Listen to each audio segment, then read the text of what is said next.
इस एपिसोड में हम देखते हैं कि यान सिंगशन बोल रहा होता है कि उन्हें पर्सनल सील के बारे में पता है। इसलिए वो शिनयान को लेकर जा रहे थे, पर उनके पास शिन मैनिंग चली गई। इसीलिए 17 साल पहले उन्होंने कार एक्सीडेंट कराया था। वो युआन शॉय का बोलता है कि जियाकाई के साथ साथ तुम मिस्टर यांग में भी नजर रखो, वो लियो गुआंग ग्रुप के लिए काम करते हैं। फैंगशाई बोलता है कि आप डायरेक्ट शिन मैनिंग से क्यों नहीं पूछ लेते। तो बोलता है कि नहीं, मैं उसे खतरे में नहीं डाल सकता, मुझे उसे डेंजर से दूरी रखना होगा। अगर उसे पता चल गया तो वो घबरा जाएगी। फिर अगली सुबह वो उसको कॉल कर रहा होता है, वो सोई हुई होती है। वो उसका कॉल उठाती है, फिर वो बोलता है मैंने तुम्हें 20 बार कॉल कर दिया, अगर तुम अब कॉल नहीं उठाती तो मैं सीधा तुम्हारे रूम में आ जाता। फिर वो बोलती है कि अरे मैंने कल रात को ज़्यादा पी ली थी इसलिए। फिर वो बोलता है कि तुम्हें कल रात की सारी बातें याद है। तब उसे उनकी कल रात की बातें याद आ रही होती है, वो शर्मा रही होती है। फिर वो उसे बोलता है कि सीधा तैयार होकर बाहर आ जाओ, मैं बाहर ही खड़ा हूँ। आज हम डेट में जाएंगे, आज मेरा कोई भी कंपनी का कोई भी काम नहीं है। फिर उसके बाद हम देखते हैं कि वो तैयार होकर नीचे आ जाती है और वो ओशन के पास जाते हैं, अच्छे से घूम रहे होते हैं। मैनिंग उसे बोल रही होती है कि ये सब मैंने सपने में देखा था, सपने में हम इसी ओशन के यहीं स्पॉट में थे और तुम भाग रहे थे, मैं तुम्हारे पीछे पीछे भाग रही थी। तो वो खुश हो रहे होते हैं। उधर हम लिन मुफान को देखते हैं जो कैफ़े में बैठा होता है। उसने रात में उसे यान शिनचैन के साथ देख लिया था, इसलिए वो थोड़ा दुखी हो रहा होता है, वो शराब पी रहा होता है। फिर वहाँ पे तभी टैंगली आ जाती है। वो उसके पास आती है और उसको बोलती है कि तुम यहाँ क्या कर रहे हो। फिर वो बोलता है कि अगर तुम फिर से मेरे लिए अपनी कंपनी का कोई प्रपोजल लेकर आई हो तो मैं एक्सेप्ट नहीं करूँगा, इस बार तुम कितने रुपए बोलोगी। तो वो हंसने लग जाती है।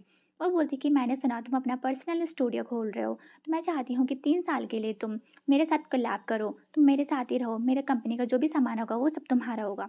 तो बोलते है तुम ऐसे क्यों कर रही हो। तो बोलती कि मुझे तुम्हारे अंदर कुछ पोटेंशियल नज़र आती है। फिर हम देखते हैं युआन शाय मिस्टर यांग पे नज़र रख रहा होता है। वहाँ हम देखते हैं कि यांग को पता चल जाता है कि उसके ऊपर वो नज़र रख रहा है। जैसे ही वो एलिवेटर के अंदर जाता है, उधर से हम देखते हैं राव मीना भी आ जाती है, वो ये सब देख लेती है। फिर वो एलिवेटर को खोल देता है देखने के लिए युआन शुआई को। वैसे राव मीना युआन शुआई को अपनी तरफ कर लेती है और बोलती है पीछे मत देखना।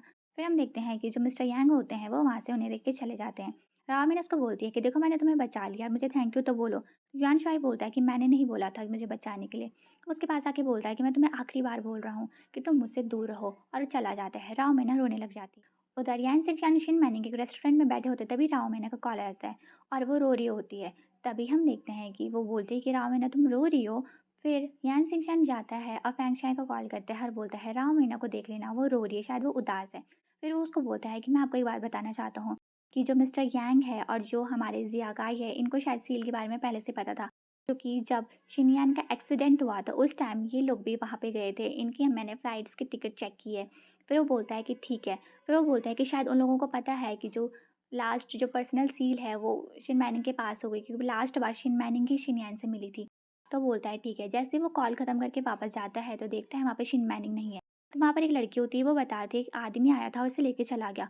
वो घबरा जाता है, उसको बहुत ज़्यादा कॉल करता है पर वो कॉल ही नहीं उठा रही होती है।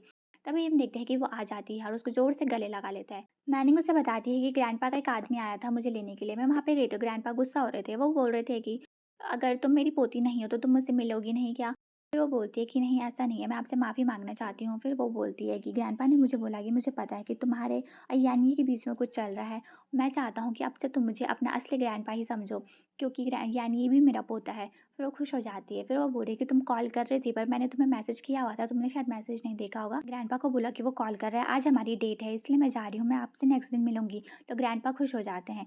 फिर वो बोलती है कि ग्रैंडपा के ऊपर थोड़ा नज़र रखना, क्योंकि मुझे लगता है उनकी तबीयत थोड़ी ख़राब है। फिर उसको जब घर ड्रॉप कर रहा होता है तो वो बोलती है पापा बोल रहे थे कि एक दिन तुम्हें मैं घर पे डिनर में बुलाऊँ, तो वो बोलता है ठीक है, मैं इस बारे में सोचूंगा। फिर जैसे वो जा रहे होते हैं, वो बाई कर रहे होते हैं एक दूसरे को, पीछे से एक आदमी आता है और वो शिन माइनिंग के घर से आ रहा होता है। जैसे ही वो उसको देखती है और बोलती है तो वही आदमी जो उस दिन आया था, ये मेरा बैग लेके कहीं जा रहा है। यहाँ सेक्शन बोलता है तुम यहीं पे रुको, मैं अभी आता हूँ। अब वो कार में उसका पीछा करता है, वो एक जगह पहुंच जाते हैं। टैंगली आ जाती है तो शिन मैंने उसकी कार रोक देती है और उसको बोलती है मुझे तुम्हारी मदद चाहिए। वो भी उनके पीछे पीछे चले जाते हैं। उधर हम देखते हैं कि उसने कार के अंदर एक बॉक्स रख दिया होता है, कार लॉक कर दी होती है एंड शिक्षान उसको तोड़ने वाला होता है। जैसे ही शिनमैनिंग और टैंगली भी वहाँ पर आते हैं, वो ऊपर से बटन दबाता है और एक कार को उसके ऊपर गिरा देता है और सब शॉक्ड हो जाते हैं और ये एपिसोड यहीं पे ख़त्म हो जाता है। मिलते हैं नेक्स्ट एपिसोड में।